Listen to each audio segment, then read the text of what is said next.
Բարև Ֆակտոր TV հյուրը Հայաստանի Հանրապետության ազգային ժողովի պաշտպանության եւ անվտանգության հարցերի հանձնաժողովի նախագահ ԿՊԱ-ական պատգամավոր Անդրանիկ Քոչարյանը բարև ձեզ պարոն Քոչարյան արդեն 6 օր է մեր երկրի հարևանությամբ Իրանում պատերազմ է պարոն Քոչարյան սրանով սկսենք եւ ինչքան էլ վարչապետը կարկանդակ ուտելով հանրության ուղերձ տա որ հանգիստ եղեք մեզ վտանգ չի սպառնում մի անհանգստացեք եւ այլն այդուհանդերձ մտահոգություններ առկա են պատահական եւ միտումնավոր թիրախավորման միգրացիոն անկառավարելի հոսքերի տեսքով այս պայդրությամբ բարեբախտաբար Հայաստանի Հանրապետության միակ պետությունն է Իրանի հարևան, որը չի թիրախավորել, Ադրբեջանը, Թուրքիան արդեն հայտարարել են թիրախավորման մասին, ինչքանով է պետությունը ունակ այս մարտահրավերները կառավարել, պարոն Քոչարյան։ Իսկ դες հարց տալիս եք ինչի մեջ են թիրախավորել։ Որտեղ մեր տարածքում չկան այն բազաները, որտեղ իրանական ուժերի կողմից թիրախավորված են։ Ավելին ձեզ ասեմ, նաև Իրանը մեր բազմադարյան հարևանն է, որի սահմանները ըստ էության փոփոխված չեն եւ պետք է գնահատել, որ հայ-իրանական հարաբերությունները մեր համար ունեցել են կարևորագույն նշանակություն եւ ունեն։ Եվ ասենք, երբ որ այնտեղ գնում է մեծ ծավալի ռազմական գործողություններ, առայժմ հրթիռակոծության տեսքով, բնականաբար մենք ունենք որոշակի մտահոգություններ անվտանգային միջավայրի հանկարծ վնասելու մեր Հայաստանի Հանրապետության եւ այդ ուղղությամբ կարծում եմ եւ համոզված եմ անվտանգության խորհուրդը ունի որոշումներ եւ գործնական քայլեր են պլանավորված եւ արվում են։ Մեր հնարավորությունների սահմաններում, որտեղ երբ որ այդ ծավալի գործողությունները տեղի են ունենում, դա նշանակում է այդ ծավալի նաև ուժեր են ներգրաված, կարևոր չի, ցամաքային ուժերը մտել են ներ, չեն մտել, ես բացառում եմ մտնելը, գուցե իմ երկարամյա փորձից ելնելով, որովհետև ուժեր մտնել Իրանի պես երկիր, որտեղ կա 3 միլիոնանոց բանակ, դա նշանակում է մտնել մարտական գործողությունների մեջ, փողոցներում, ամենուր, եւ պարզ դարձավ, որ Իրանը մի քանի ամիս առաջ, երբ որ նույն ձև ենթարկվեց ռմբակոծության, ինքը ոչ միայն կարողացավ պատվով դուրս գալ այդ հեռահար պատերազմից, այլ նաև չպարտված դուրս եկավ։ Ուզում ասեմ, որ ով որ կայացրել է այս որոշումը լավ չի հաշվարկել։ Պարոն Քոչարյան, ես ռազմագետ չեմ, ոչ էլ ռազմական փորձագետ, ոչ էլ անվտանգային մասնագետ, բայց ենթադրում եմ Սյունիքի օդային սահմանը պիտի որ լավ պաշտպանված լինի, հաշվի առնելով, որ կրակները, հրթիռները օդով են սավառնում այս պատերազմի մեր օդային պաշտպանությունը մի մակարդակ բարձրացվել է եւ երբ որ պաշտպանության նախարարը առաջարկ էր անում վերջին հաշվով դա որոշակի հաշվետվություններ նաեւ եկեք մի հատ տեսեք ինչ ենք ձեռք բերել դա ոչ միայն ռուսական տորերն էին նախկինում որը մենք այդպես էլ գումարը տվեցինք դեռ չենք ստացել այլ նաեւ ձեռք ենք բերել նաեւ հակաօդային պաշտպանության էշելոնացված համակարգեր որոնք որոշակի մակարդակում բարձրացրել են մեր երկրի հակաօդային պաշտպանությունը, բայց դա բավարար է լինելու այն ծավալի ուրեմն գործողությունները, եթե հանկարծ դրանք տեղափոխվեն մեր տարածք պաշտպանելու, բայց որ պաշտպանական մեր համակարգը այսօր ավելի կարողություններով աշտված սպառազինության տեսանկյունից եւ կադրերի պատրաստվածության տեսանկյունից դա փաստ է։ Ես դա վստահաբար եմ ասում, որովհետեւ դա ամենօրյա նաեւ աշխատանքի արդյունք է, նաեւ օրենսդրական աշխատանքի արդյունք է։ Շատ լավ, դեռ ոչ վաղ անցյալում երկրորդ նախագահ Ռոբերտ Քոչարյանը Հայաստանի դեմ ամենամեծ սպառնալիքը Թրամփի ուղին էր որակում, նշելով, որ Հայաստանի իշխանությունը Իրանի սահման է բերել Միացյալ Նահանգներին, գիտենք թռիփը դեռ չկա, թղթի վրա, չգիտեմ, կա դեռ չէ, ամերիկացիները չկան սահմանին, ամերիկյան անվտանգային որևէ համակարգ չկա եւ չի էլ նախատեսվում, բայց դուք չեք ընդունի, որ այս նախագիծը ինչ-որ իմաստով կարող է թիրախավորման պատճառ դառնալ Հայաստանի դեմ, թե ոչ։ Ոչ, մոռանում ենք հայ-իրանական բազմադարյան հարաբերություններ։ Իհարկե դու կարող եք ասել, բա տղմուտ գետը, բա Վարդանանց պատերազմը, չէ, այդպես չի։ Պատմական այնպիսի մենք շրջափուլերով ենք անցել նաև Իրանի ժողովուրդը եւ մենք ինչ որտեղ միստիկ կարող է բան ասեմ, ճակատագրով փոխկապակցված ենք անկախ կրոնական պատկանելությունից։ Եվ դա Ռոբերտ Քոչյանը չի կարող ընկալի, պարզապես չի կարող։ Այդ դեպքում ես հարց եմ տալի, եթե նախորոք երևի կանխա գուշակել էր, որ երկաթգիծը քանդեց, այդ դեպքում մի օր դու պատասխան ինչի քանդեց երկաթգիծը։ Չէ՞ որ դա նաև անվտանգային խնդիր էր լուծում, հենց այնպես չէ ռուսական ցարը էդի գցել էր։ Դա կարևոր երկաթգիծ էր։ Քոչյանի ասած այն է, որ ամերիկացիներին բերում եք։ Ռոբերտ Քոչյանի։ Այո, Անդրանիկ Քոչյանի չէ, հա։ Բերում եք այնտեղ ամենամեծ սպառնալիքն է։ Մենք ամերիկացիներին չենք բերել, մենք անվտանգության երաշխիք ենք փորձել բերել եւ դա այս պահին աշխատում է։ Ամերիկացիները ամենտեղ կան։ Հիմա իրանց հարտիրները նաեւ Իրանի վրա են։ Ամերիկայի հետ Ռոբերտ Քոչյանը ուզում է ինչ-որ պոզահարումներով զբաղվի, չէ։ Ամերիկայում պետք է գործընկերային հարաբերությունների մեջ տեսնել եւ տեսել ենք եւ դա նաեւ տվել է իր արդյունքը։ Գուցե ամբողջ ծավալով դա ինքը պայմանագրային դեռ միջավայրը չի ստեղծել, բայց այնուամենայնիվ այս տվել է հնարավորություն մտածել մեր անվտանգային խնդիրների մակարդակի բարձրացման մասին։ Այսինքն դուք համաձայն չեք, որ դա անվտանգային ռիսկ է։ Ռոբերտ Քոչյանի հետ ոնց կարելի է որևէ բանում համաձայն լինել։ Եթե նույնիսկ ճիշտ բան ասի։ Ճիշտ բան, երբ որ ասի, դեռևս ես չեմ լսել։ Չեմ լսել։ Այսօր էլ Արծվիկ Մինասյանը մի հատ ախմախ բան ասեց,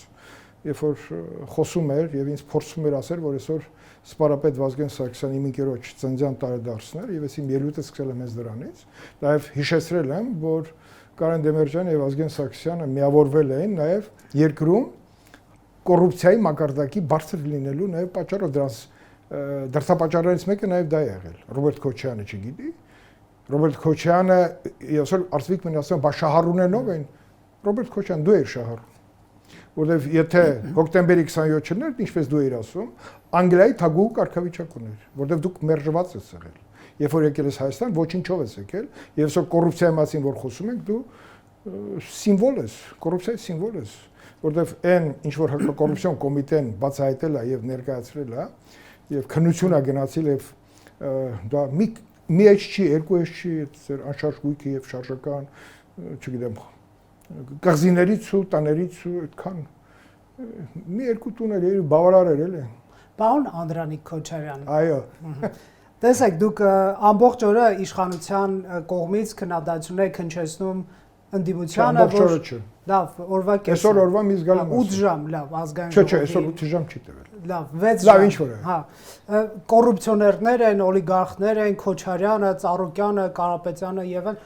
Դե դա Չէ, Ծառուկյանը մասին կոռուպցիոներ ոչ մի չի։ Կոռուպցիոներ չի, հա։ Օլիգարխ, լավ, ես։ Դե հիմա օլիգարխի ձևակերպումն էլ։ Չէ։ Օլիգարխ, կոռուպցիոներ, կոռուպցիան, համակարգային կոռուպցիան, որը պետություններ եւ կայսրություններ է քանդել։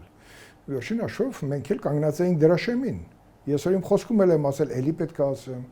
կոռուպցիայի հետ կատակ չեն անում, որովհետեւ կոռուպցիան ոչնչացնում ամեն ինչ, ինքը տանում է այն ինչ որ իրենը չի, պաշտոնյաները։ Եվ դրա մենք առնչում ենք, հիմա մենք քննադատում ենք, ոչ թե քննադատում ենք, նաեւ առարկայորեն ցույց ենք տալի դրա էլեմենտները, տաների տեսքով, հաշիվների տեսքով, հիշողության տեսքով, ամեն ինչ, որը չի հերկվել։ Դատարանում պարզապես ձգձգվում է դրա վերջնական որոշումը։ Պարոն Քոչյան, 8 տարի իշխանության եք, ինչու է ձգձգվում։ Ձեզ թվում է, թե սա իշխանության արդեն գործելակերպ է դարձել։ Այդ գործերը վերջ չունեն, դատաներում շարունակվում են քննությունները, դուք, այսպես ասենք, բերանի խոսք եք դարձրել օլիգարխները, կոռուպցիոներները, ամբողջ օրը իշխանության կողմից քննադատում եք, հա, ընդդիմությանը Եվ բողոքում եք, ասում եք, այ օլիգարխները եւ կոռուպցիոներները սիրելի ժողովուրդ ուսում են իշխանությունը խլել, ձեզնից Գյումրի 2 անել եւ այլն։ Ընդունեք ձեր տապալումը որպես իշխանություն, ոնց ոչ։ Եթե 8 տարի շարունակ դուք կառավարում եք, Հայաստանում կան օլիգարխներ, կոռուպցիոներներ, որպեսզի ձեր հրեշավոր մեղադրանքին մեղմորեն պատասխան։ Որոնք Գյումրի 2 են հավակնում անել, դա իշխանության տապալումն է։ Գյումրի 2 են հավակնում եւ Գյումրիի բանը կոմունիստական կուսակցության ներկայացուցիչը ընդհանրապես կաշառքի գործով գտնվում է մեղադրելի աթոռ։ Վարդան Ղուկասյանի մասին է։ Եկեք չխառնենք մեկ մյուսին։ Մեր իշխանությունները շատ կոնկրետ հարցադրում։ Շատ կոնկրետ, հիմա ես պետքա փորձեմ հրեշավոր հարցին պատասխանել։ Հրեշավոր հարցին մեղմ պատասխան տամ։ Եթե դուք հետևել եք այս երկու օրվա քննարկումներին, սկսած եմ հարցադրումները պարոն Հապետյանին եւ իմ ելույթը, խոսքը հենց դատական process-ների ձգձգումը որպես գործիք օգտագործելու խնդիրը լուծելու մեջ պետքա տեսնենք, այսինքն մեր օրենսդիր համակարգ, օրենսդրական համակարգը դա մի համակարգ է, որտեղ դատարանների որոշումները պետքա վերջնական արդյունք տան։ Օրինակ անգլոսասոնական համակարգերը իրենք տալիս են, որ ապացույցները հավաքել են, ապացույցները հավաքելուց հետո գողոնը վերցվում է եւ դատարանում սկսում է այդ վեճերը։ Մեր մոտ բոլորը գիտեն Գողոնը արգելանք է դրվում, այդ արգելանքը դեռ չի նշանակում, որ ասենք Աղվան Հովսեփյանը կամ Սաշիկը կամ Ռոբերտ Քոչյանը իրանց տաներից դուրս եկան։ Չէ, իրանք շարունակում են արգելափակված ունեցվածքի միջավայրում ապրել եւ ձգձգել դատաքննությունը։ Դա իրենց հաջողվում է։ Մենք որպես իշխանություն մեղավոր ենք, որ այդ ձգձգումները մենք չեն կարողացել իրավական լուծման բերել։ Կրեք եւ ժողովրդին վախեցնել, որ կոռուպցիոներները հահա գալու են իշխանության հակարծ չգնաք նրանց ընտրել։ Ռոբերտ, ժողովրդի իմաստության հետ ոչ մեկը չի կարող կատակ անի։ Ժողովուրդը բայց մեզ մեղադրում է։ Ասում է դուք ճիշտ եք, այն ինչ որ Գողոնի տեսքով ամեն գիտենք, սա սրանն է, սա սրանն է, սա սրանն է։ Մենք ուզում ենք, որ նաև ընդդիմությունը ցույց տար, որ ասում է դուք եք կոռուպցիոներ դարձել։ Խնդրում եմ, որպեսզի իրենք այդ բերեն, կանգնեն, այդքան լրատվամիջոց ունեն։ Գան այդ ամեն մեկի Գողոնի կողքը կանգնեն ներկայիս եւ նկարեն, ասեն, այսի սրանն է։ Սա սրանն է, սա սրանն է, ինչ ճանապարհով է։ Հիմա ասում են դուք հիպոթեկով գույք եք ձեռք բերել, այո, բայց դուք ինչի ձեռք չեք բերել, որտեղ դուք գլխանց փող եք ունեցել այդ ամենի մեջ։ Ոնց է ստացվում, որ կոռուպցիոն համակարգված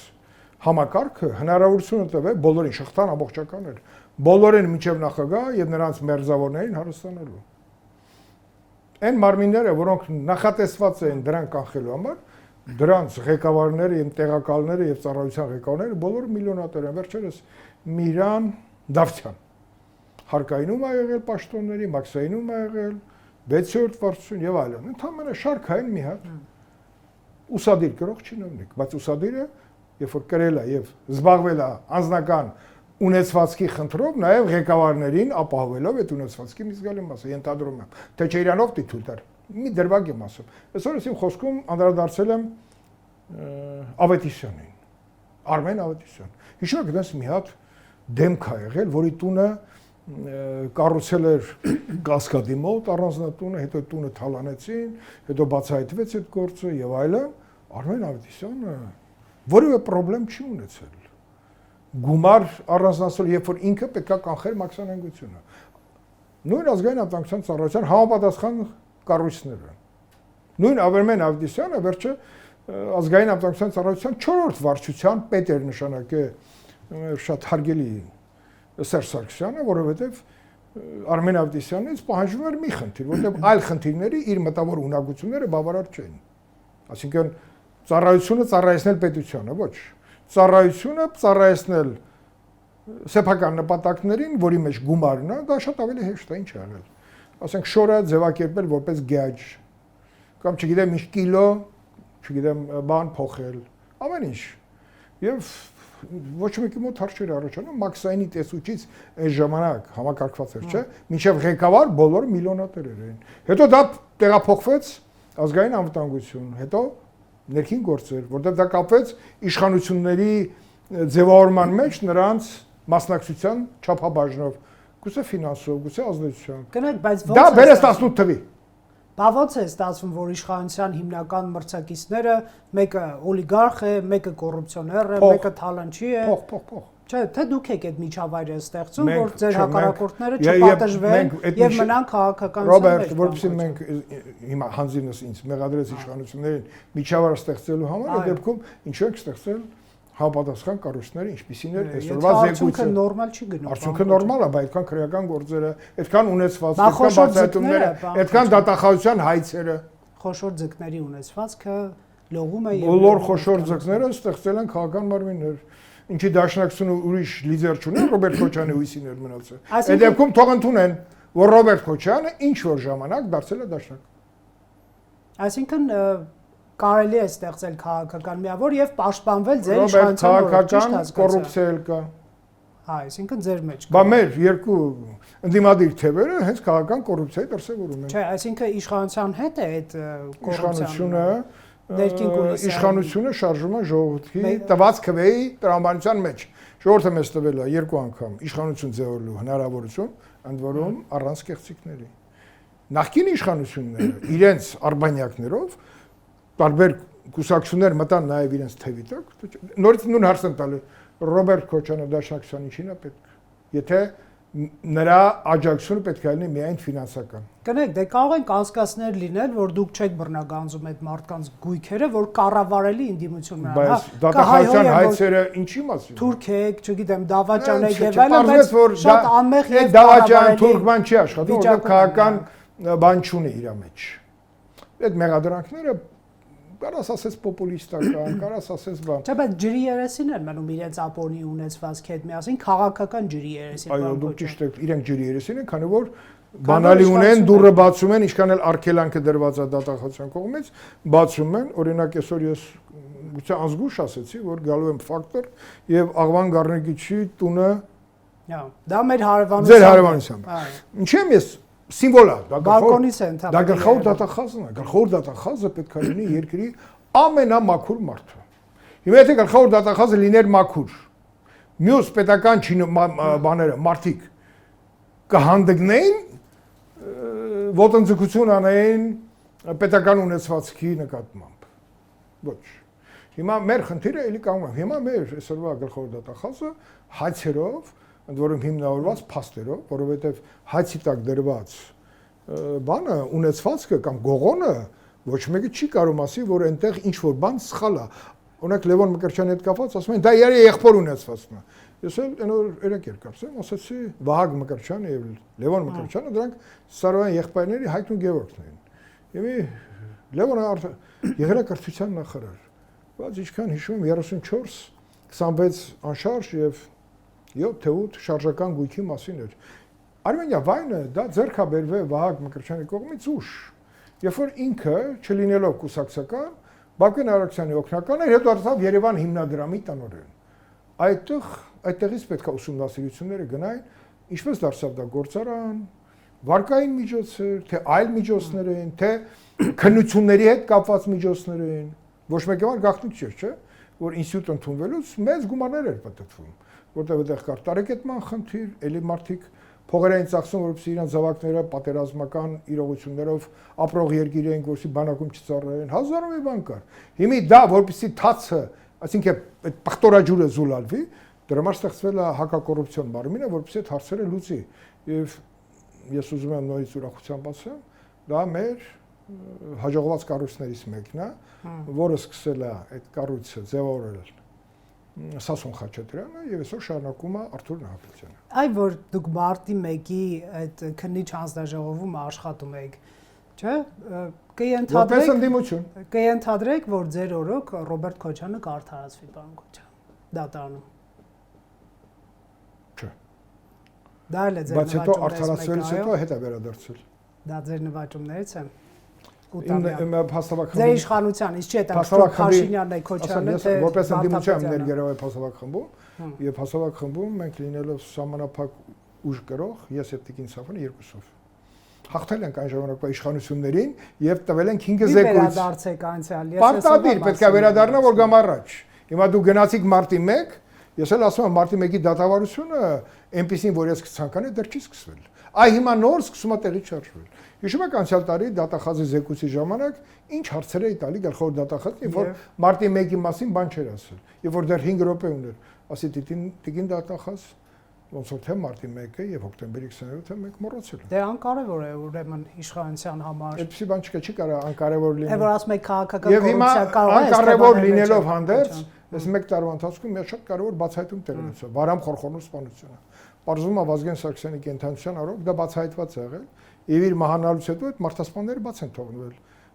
Բորիս Նազարյան գլխավոր դատախազը, որը մեր ընկերն է եղել։ Ну, այսպես ասեմ, գոնե Արամ Սարգսյանի ընկերը, մտերիմն է ընկերն է եղել։ Ոնց է այդ տեղի ունեցել։ Այդ հարցի պատասխանը ես անդադ փնտրելու եմ։ Վարամը Խորխորին մեր երկրի համար ծանր բեր տարած գնդապետ է եղել։ Բայց դա պարզում է բացահայտված է եղել եւ ոչ ոք չի իմացել, այնքան թաքնված են դարել, ոչ Ջանգիրյանն է իմացել, ոչ մենք բոլորս որ անդադ օր առաջ ուզում ենք ավելին Վարամ Խորխորնու սպանությունը փորձում էին այսպես ջարդեին Վազգեն Սարգսյանի շրջապատի գլխին։ Դա էլ է եղել։ Աղվան Գառնիկիչ լսում ես ինձ։ Այդ պատասխանը պետք է տաս, որտեղ ես հիշում եմ, թե ինչ խարդավանքների միջավայր էր ստեղծված։ Այ մենք լսում ենք։ Այ պատեն կողմը լսեց։ մեզ մի փողոց է բաժանում, բայց այդուհանդերձ Ես ջուր կարամ խմեմ։ Իհարկե, թունավոր չի, նովիչոկ չկա եւ գորտի թույն էլ չկա, պարոն Քոչարյանը։ Այդուհանդերձ, տեսեք, դուք ոնց եք էլի, ասենք քաղաքացիների մի մասը ձեզ հավատացել է, գնացել է, ձայն է տվել խաղացում բերելու համար, մյուսը որ սոցիալական արդարությունը վերականգնվի կամ պետության ունեցվածքը որ ժամանակին թալանել են կամ միգուցե ձերոնք էլ են թալանում, ես չգիտեմ, չեմ կարող։ Ես էլ ուզում եմ, եթե այդպիսի մեղադրանք կա, այսօր դռները բաց են հակակոռուպցիոն կոմիտեում։ Բայց այդ բաց դռների պարագայում ոչ ոք չի ասում։ Ասենք մեր իշխանական թևում ով ա արել։ Բոլորը ասում են, այ Պապիկյանը հիպոթեկով տուն ա ձեռք բերել։ Շատ լավ։ Դա Խաչատուր Սուքասյանին է, ցույց տալիս։ Խաչատուր Սուքասյանին հանգիստ թողեք։ Ինքը երբ որ հարստացել է, քաղաքական իշխանության գրող չի եղել։ Հանգիստ թողեք Խաչիկին։ Այ հիմա խորհրդանում չի լինի։ Լավ։ Բայց տեսեք, ձեր հույսը այն է, որ մարդիկ կհավատան, որ դուք խաղացան կուսակցություն եք, Քոչյանը, Սարգսյանը եւ մյուսները պատերազմի կուսակցություն։ Այսինքն 10,000-ով բարձրացնում եք թոշակները, ասֆալտ, մանկապարտեզ եւ այլն, դա է ձեր, այսպես ասենք, ձեռքբերումը եւ քաղաքացիներից քվե ստանալու հնարավորություն։ Ինչ է կարող բանակից։ Խաղաղության հասնելու հնարավորություն, դա տալիս է հնարավորություն ծառայության ժամկետը կրճատելու, պարտադիր ապահովագրության նորմը մտցված է արդեն աշխատում է, բյուջեով նախատեսված այդ միջոցները իրենց գործողության մեջ են։ Մարդիկ, որ երազել չէին կարողանում այդ ծանր հիվանդությունները պետությունը այդ հոգսը վերցնել, այսօր իրականություն է դարձել։ Ասում են ասֆալտը քանդվել է։ Ճիշտ է։ Ինքն ասում են քանդվել է, կվերականգնենք։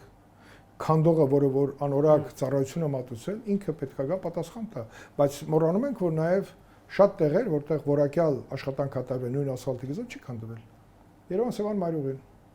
բազմաթիվ տեղեր կարամ ասեմ, այո, քանդված տեղեր կան Երևանում, բայց մոռանում են Երևանը քանի անգամ այդ նույն ասֆալտը փոխվեց տարբեր խնդիրների շուրջ, ծանրաբեռնվածություն, շինարարություն,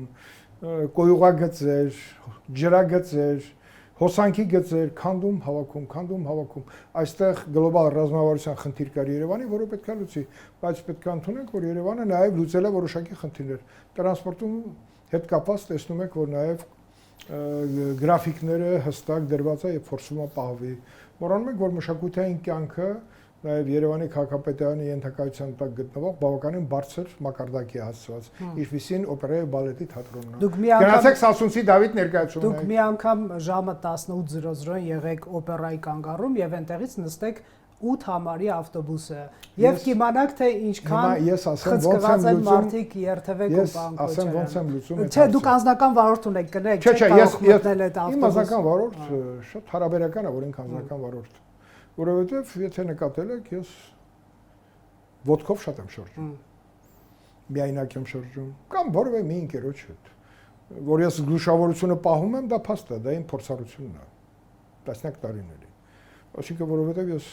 այնպիսի բաների միջով եմ անցել, որ պետքա մտածեմ նաև անձնական անվտանգության մասին։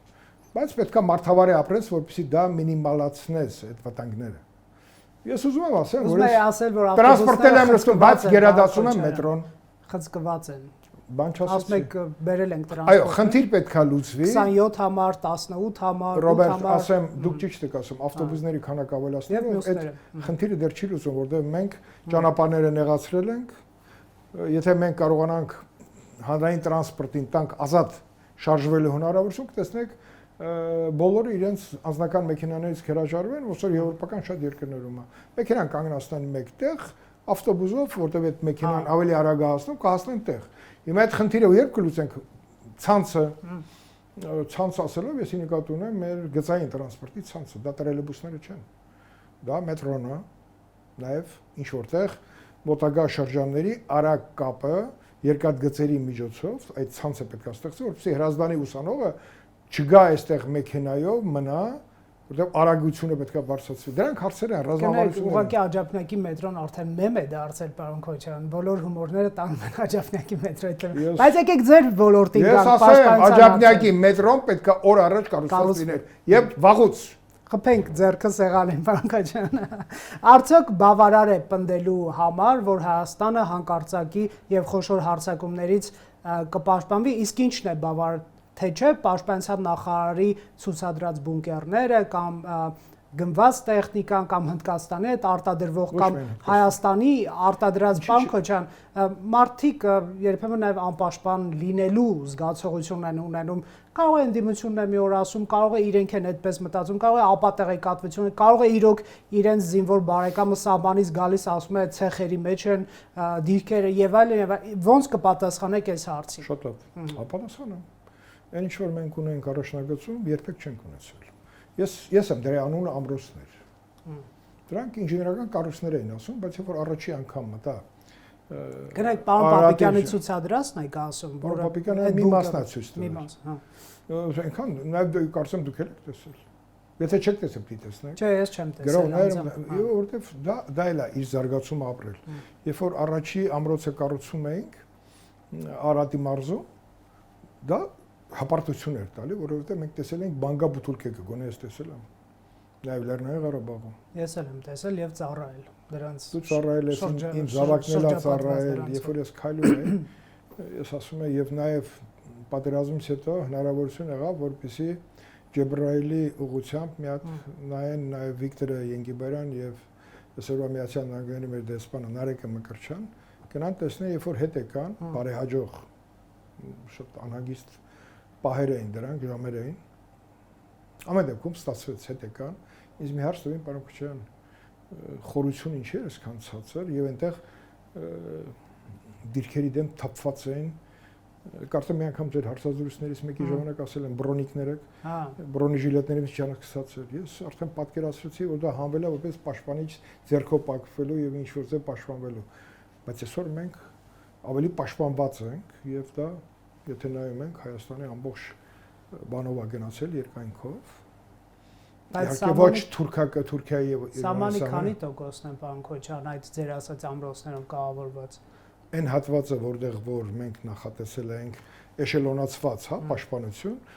որտեղ այն ժամանակ երբ որ կառուցվում էր, դեռ սահմանապահ զորքերը չէին արժևում կանգնում։ Սահմանագծում սահմանազատում չկար, հետևում զինված ուժերի ստորաբաժանումները չէին ասնում իրենց մարտական պատրաստությունը։ Դրանք արդեն իրականություն են։ Պայմանները բարելավում է։ Թերություններ կան, ինչքան ուզեք։ Կադրային խնդիր ունենք։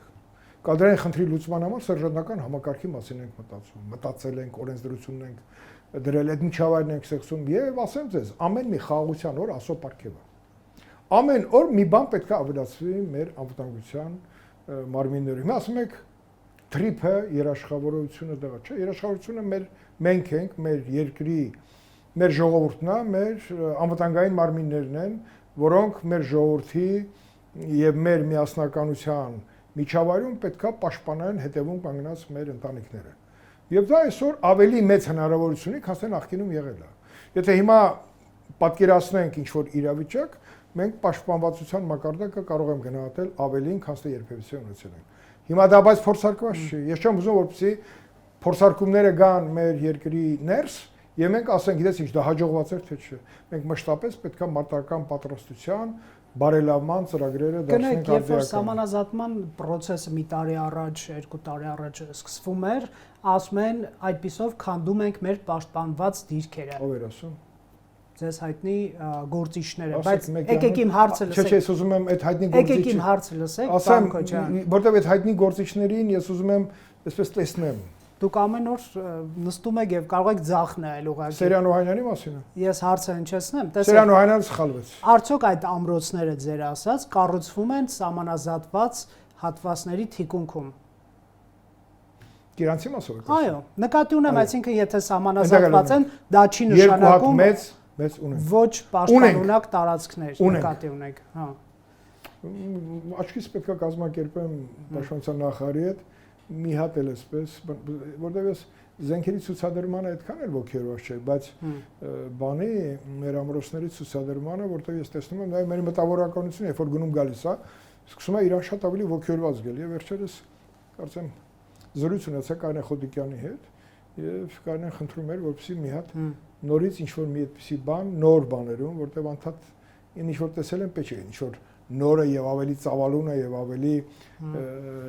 արդիական է, այդ այլ արժի տեսնել։ Դա այնտեղ էլ է փոխվում։ Այդտեղ նաեւ հոգի է դրված։ նպատակա դրված, գաղափարա դրված։ Իսկ տանել ցույց տալու մեջ վտանգ չկա, պարոն Քոչարյան։ Չէ, որտեղ հակառակորդը գիտի դրանց տեղը, բայց դրանց խոցելու հետ կապված խնդիր ունի։ Օդից եւ դիմացից։ Հետևում էլ մեր զինված ուժերն են, որը պետք է պաշտպանեն թիկունք։ Տեսեք, արհեստական բանականությունը այսօր լայնորեն կիրառում է տնտեսության ոլորտում եւ երևի չկա մի արտադրանք, պարոն Քոչարյան, որ չինտեգրվի արհեստական բանականության հետ Հայաստանի ռազմարտահանումաբերողները արդյոք ԱԲ-ն կիրառում են, եթե չեմ սխալվում, վարչապետն ասում էր $5 միլիարդ ավելի ընդհանուր մենք պատվեր իջեցրել ենք ներքին ռազմարտահանումաբերողներին։ Ինձ հետաքրքիր է մենք առաջիկա մարտահրավերներին ենք պատրաստում, թե նախորդ, որ արդեն տեսել ենք եւ այս ԱԲ-ն արդյոք ծանոթացել է ռազմարտահանման ժամանակ, այս ծանր քննարկումները ինձ մոտ էին Հովհաննես Ղարիբյանը կամ Հովիկ եմ ասում Ղարիբյանը, որ իմ սերնդակիցն է, նախկին օրբիտա պաշտպանական գործարանի, հա, ղեկավար, նաեւ իր հայրն է եղել եւ իր զավակի հետ էր։ Արագած գործարանն է ստեղծվել։ Ընդ որում բավականին ժամանակից նաև Հակոբ Արշակյանի նաև ակտիվ միջամտությամբ երբ որ նախարարն էր։ Իմ ջալոց այդ ծեր լրագրողի հետ կռիվը մենք կորցրեցինք լավ նախարար։ Ասեմ ձեզ։ Չարժեր էլի այդ ոլորտի նախարարին սադրել։ Եվ ոչ մեկի պետք չի սադրել։ Սա էքսպրոմտ։ Եվ հիմա երբ որ մենք քննարկում ենք եւ առաջ անգամ գնացի արագած գործան ոչինչից արդեն կայացած Ղարիբյանը կարողացել էր փրկել այն բոլոր լաբորատորիաները, որը օրբիտայում էր եւ Ռոբերտ Քոչարյանի եւ թիմի թեթև ձեռքով դարձան միջազգային բիզնես կենտրոններ։ Դրանք դարձան մետաղի ջարդոններ եւ գնում են դեպի Իրան որպես մետաղի ջարդոն։ Իրանը դա գնում էր, հետո իրեն օգտակար լաբորատորիաները դարձնում էր իր համար ձեռքբերում,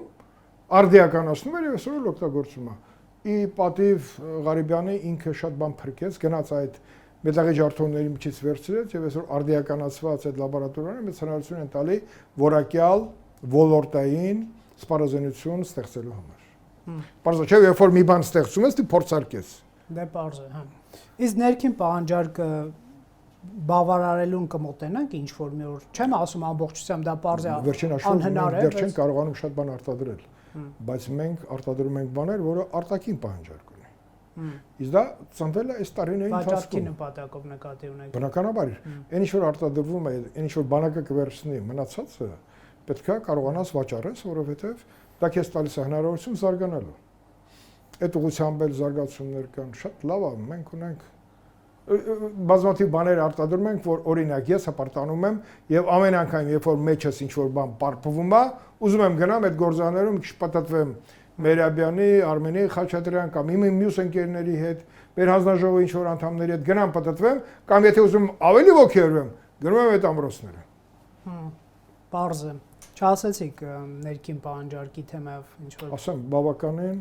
այն ինչ որ արտադրում առաջին հերթին պետքա սպառվի ներքին պահանջարկի։ ԱԲ-ի մասին էլ բան չասեցիք։ ԱԲ-ն ինչ է։ Արհեստական բանականության կիրառումը։ Արհեստական բանականության կիրառումը ամենտեղ օգտագործվում է։ Մենք ենք օգտագործում եւ մեր չասեմ ռազմական արդյունաբերություն, այլ նաև պետք է ասեմ Մխիթար Հայրապետյանի կողմից ղեկավարվող նախարարությունը ոչ միայն ունի ռազմավարություն ծրագրեր, այլ բավականին այդ նպատակին ուղղված քայլեր արել։ Եվ ասեմ ձեզ, մեր արդյունաբերության կոմիտեի նախագահը այդ ոլորտի բավականին հաջողված Արմեն Ջիվանյան անձնավորություն է, եւ դա մենք չենք կարող անտեսել, որովհետեւ դա մտել արդեն մեր կյանք։ Եթե մտել է, մենք պետք է օգտագործենք, իսկ դա բազմաշերտ է, դա ոչ թե զենք արտադրելու համար, այլ նաեւ բազմաթիվ այլ խնդիրներ լուծելու համար։ Ես սպասում եմ պարոն Մխիթար Հայրապետյանն այստեղ հարցազրույցի, այդ Ինչի՞ գալի չի եկել հրավիրելու։ Մի անգամ չստացվեց, առաջիկայում կստացվի, ես վստահ եմ։ Իսկ որ Արման Թաթոյանն ասում էր, զորքեր են առաջ եկել Վարդենի սոտ գողությամբ Ջերմուկի հատվածում ճանապարհներ, թաքստոցներ, նոր դիրքեր են կառուցել ադրբեջանցիները եւ իշխանությունը հանրությունից թաքցրել է։ Այդ մասին ասելիք ունեք։ Ես երեք ասել եմ։ Ես երեք Civic-ի լրագրողին մանրամասն ասել եմ, որ Արման Թաթոյանը, ասես շատ չեմ ուզում կոպիտ ասեմ, սխալվել է։ Ավելին քեզ ասեմ, ավելի բան ասեց պաշտպանության նախարարը, որ կարծեմ ասեց ստում է։ Այսի բան չկա։ Դիրքային տեղաշարժեր կարող է լինեն։ Կարող է, չգիտեմ, իր տեսած, չգիտեմ, բաները Google Map-ը կարող է ինչ-որ բան է, բայց դա այդպես չի։ Բազմաթիվ ճանապարհներ են սարքվել մեր կողմից, իրանց կողմից, բայց դիրքային փոփոխություն չի եղել։ Չէր կարող լինել։ Հիմա առավել եւս այնտեղ շատ ձունա, ձմեռա, տեղաշարժ են լինում, մի քիչ իջնում ես ներքև, իրանք գնում են այն կողմ, կարող է նաեւ իրենց դիրքեր հիմա մտնես, մարդ չգտնես։ Բայց ես մի բան գիտեմ, այն ինչ որ մերն է, այն ինչ որ իրանցն է։ Այս սկզբունքը պետք է։ Սահմանազատումով ինչու է մեր դիրքերը չվերադարձին, պարոն Քոչարյան։ Ինչու՞ շտապում, անպայման կվերադարձվի, միջազգային իրավունքը մեզ տալիս է հնարավորություն, նաև իրենց տվեց հնարավորություն, իհարկե դա պատերազմի լեզվով արվել։ Բայց այն ինչ որ մերն է եւ դա հաստատված է, լինելու է մերը։ Դրա համար մենք պետք է հավատանք դրան,